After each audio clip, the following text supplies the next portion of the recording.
Bismillahirrahmanirrahim. Assalamualaikum warahmatullahi wabarakatuh. Apa kabar semuanya? Semoga dalam keadaan sehat dan semangat untuk belajar. Kita sudah masuk ke bab terakhir pada semester ini. Nah, sebelum memulai kegiatan pembelajaran, sebaiknya kita membaca basmalah bersama. Yuk, Bismillahirrahmanirrahim. Ayo kita mulai dengan kompetensi dasar 3.7, yaitu menemukan butir-butir penting dari satu buku pengayaan yang dibaca, serta 4.7, yaitu menyusun laporan butir-butir penting dari satu buku pengayaan non-fiksi. Tujuan pembelajaran yang hendak dicapai pada pembelajaran kali ini yaitu menentukan unsur-unsur penting buku pengayaan non-fiksi yang dibaca dan menyusun laporan hasil kerja dengan mempertimbangkan isi butir-butir penting dari buku pengayaan non-fiksi. Nah, itu tujuan pembelajaran kita ya, Nak ya. Nah, sekarang coba, apa yang dimaksud dengan buku pengayaan? Ada yang tahu? Nah, jadi buku pengayaan adalah buku yang digunakan sebagai rujukan standar pada mata pelajaran tertentu. Sedangkan buku non-fiksi itu dapat diartikan sebagai buku yang berisi ilmu pengetahuan yang berguna untuk menambah pengetahuan tentang berbagai hal seperti kesehatan, teknologi, pertanian, perkebunan, komputer, ekonomi, pendidikan, dan bisa juga berupa buku membahas tentang kepribadian. Selanjutnya, untuk buku pengayaan non-fiksi dapat digolongkan menjadi yang pertama penggolongan materi, yaitu ada buku pengayaan pengetahuan, buku pengayaan keterampilan, buku pengayaan kepribadian. Sedangkan penggolongan yang kedua yaitu dari sisi penyajian. Nah, dari sisi penyajian kita bisa melihat ada buku pengayaan non-fiksi berupa ilmiah atau non-fiksi. Sedangkan penyajian yang kedua yaitu non-ilmiah atau yang disebut secara umum itu sebagai buku fiksi. Selanjutnya, butir-butir penting dari buku pengayaan non-fiksi. Itu yang pertama adalah nama pengarang. Nah, untuk nama pengarang ini bisa kita lihat di sampul buku atau di bagian yang paling depan. Kemudian yang kedua ada judul buku. Judul buku kita juga bisa melihat di bagian paling depan. Kemudian yang ketiga yaitu tahun terbit. Untuk tahun terbit ini menunjukkan buku tersebut terbit pada tahun berapa. Terus yang keempat ada penerbit. Yang dimaksud dengan penerbit di sini yaitu yang menerbitkan buku tersebut. Misalnya Ganesha, itu adalah penerbit. Sedangkan yang kelima ada daftar isi. Untuk daftar isi ini menunjukkan isi buku dari buku yang akan kita baca tadi. Biasanya di daftar isi kita bisa lihat bahwa suatu buku dapat terbagi menjadi beberapa bab ataupun beberapa subbagian.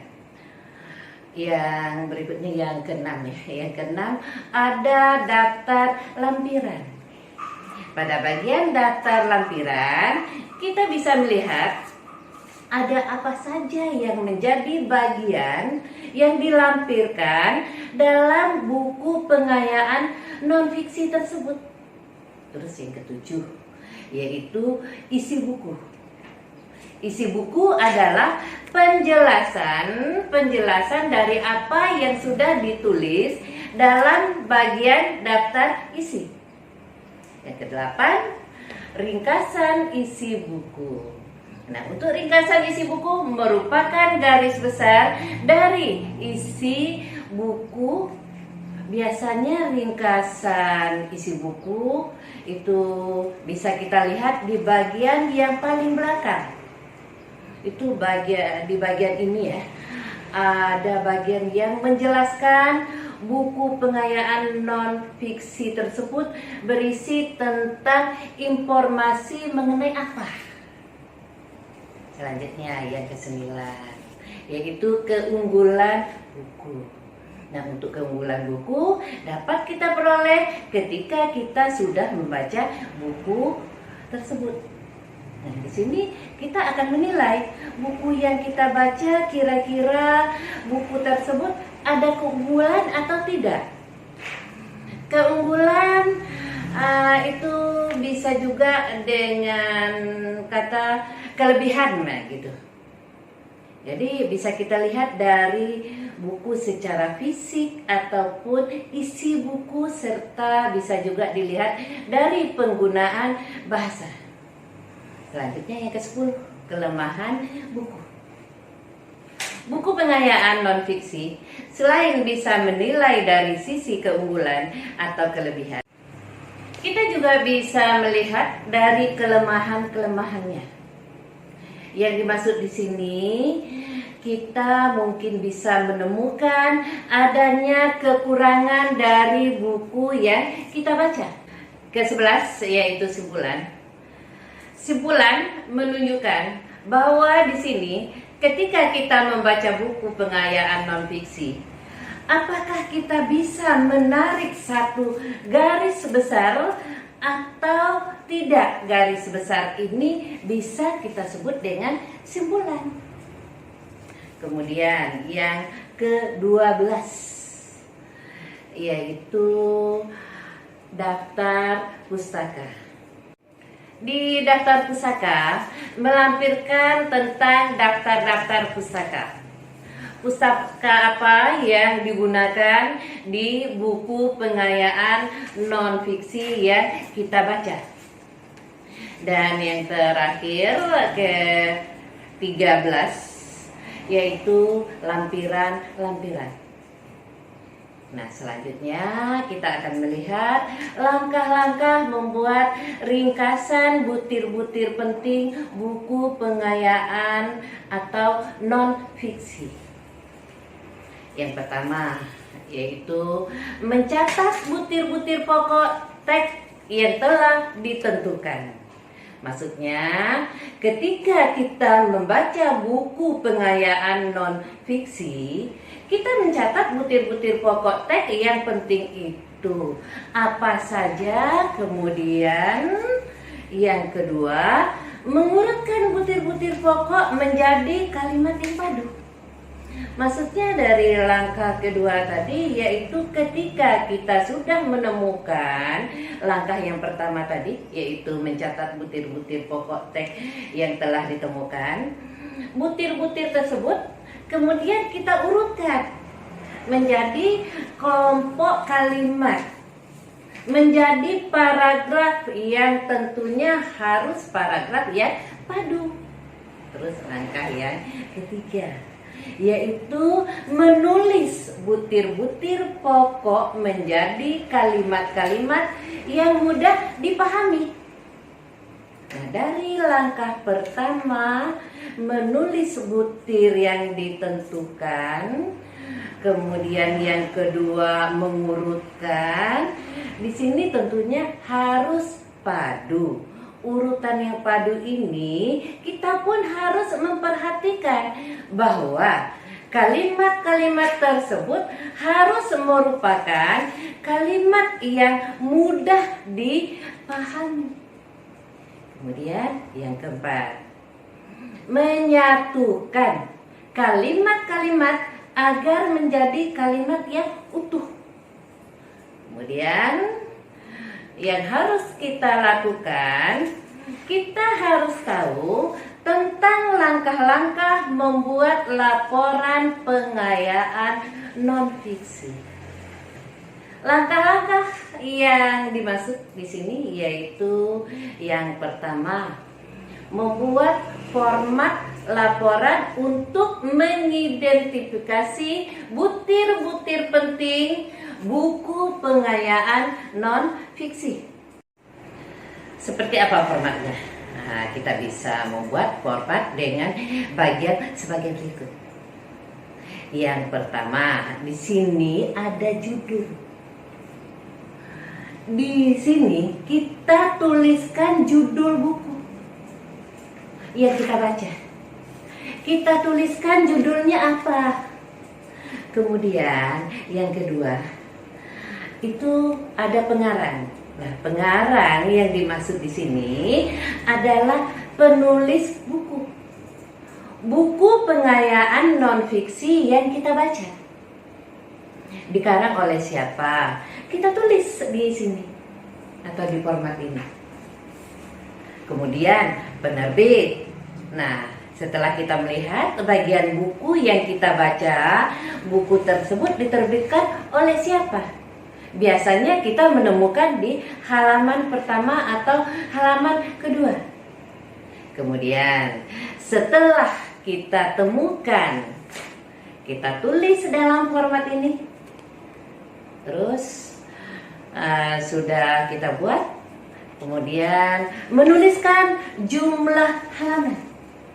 Nah, jumlah halaman di sini adalah jumlah halaman yang ada di buku tersebut.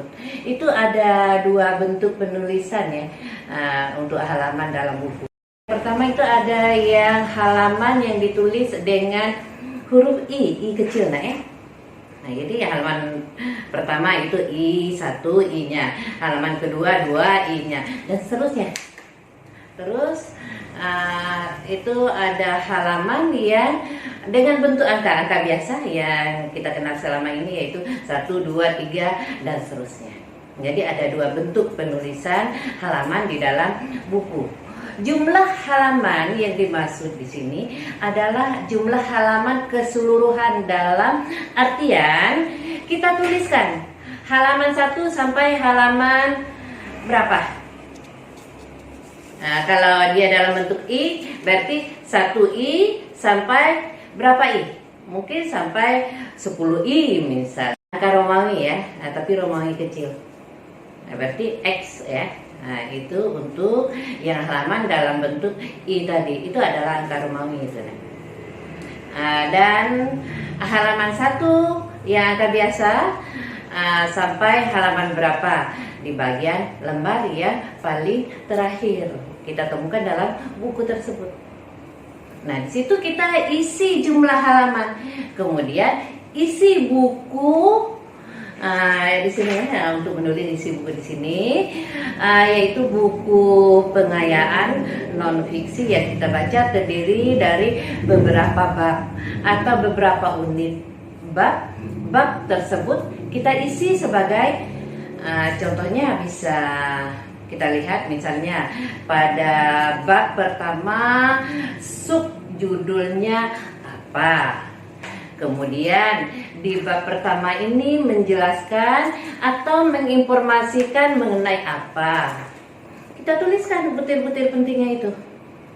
Kemudian ada berapa kira-kira ketika buku memiliki 5 bab, maka di bagian isi buku kita tuliskan semuanya dari bab pertama, subbabnya apa, informasi butir-butir pentingnya apa, kita tuliskan. Bab yang kedua, Sebabnya apa? Butir-butir pentingnya apa? Kita tuliskan semua sampai dengan yang terakhir. Misalnya bab yang kelima, kita tuliskan subbabnya apa, isi butir-butir pentingnya apa, semua kita tuliskan dengan demikian. Maka pada format isi buku kita ini sudah menuliskan secara keseluruhan buku pengayaan non-fiksi yang kita baca. Kemudian kelebihan buku. Setelah kita membaca buku sampai selesai, kira-kira kita menemukan kelebihan apa? Kita bisa tuliskan di bagian ini kelebihannya apa. Ketika tidak menemukan kelebihan, maka tidak usah ditulis kelebihannya itu. Kemudian yang terakhir, kekurangan dari buku yang kita baca. Mungkin kita menemukan adanya kekurangan. Kira-kira kekurangannya apa? Ketika kita menemukan, kita bisa menulis di format ini. Tapi jika tidak menemukan kekurangan tersebut, maka tidak perlu diisi formatnya ini, dikosongkan saja.